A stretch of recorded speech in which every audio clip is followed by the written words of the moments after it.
Amore, che profumino si sente? Che hai cucinato di buono oggi? Che ho cucinato di buono?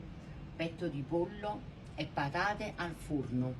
Guardate, la cucina sta in sciopero. L'ho chiusa perché fa troppo caldo. Ho impezzato tutte cose due forni, patate e petto di pollo.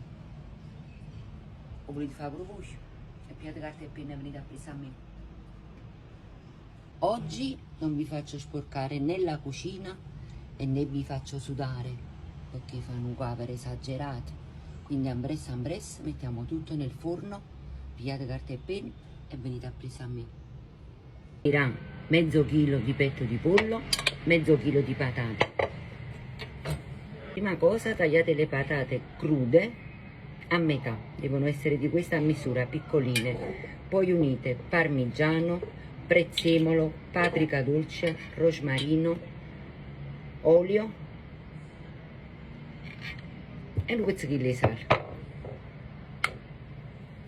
Ecco qua, iniziate a mescolare tutto.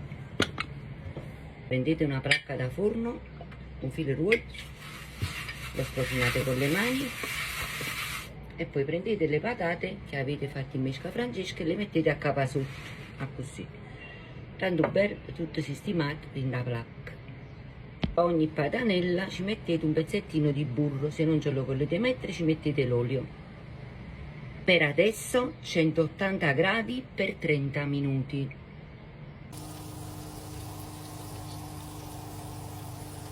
Adesso passiamo al petto di pollo, 2 petti di pollo, io li ho tagliati, li ho sfrigiati sane.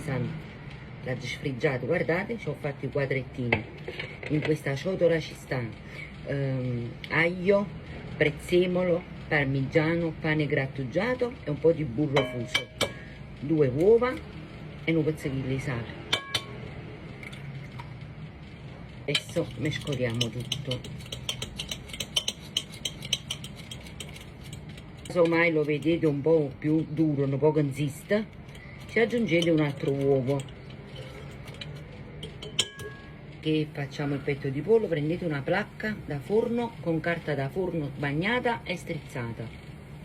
Adesso passiamo ai petti di pollo, li buttiamo in questo mesca francesca e li facciamo entrare molto bene dentro tutti i sfreggi che abbiamo fatto, perché voi sapete su sfregiare ora. Ecco qua, siamo pronti. Adesso un filo d'olio sopra e li mettiamo in forno a 180 gradi per 30 minuti. Ogni tanto dietro a dare un occhio. Circa 30 minuti le patate si sono fatte un po' morbidine. Ora le giriamo sotto in coppa. Guardate come sono venute belle. Adesso prendete un bicchiere e schiacciatele. In forno altri 10 minuti.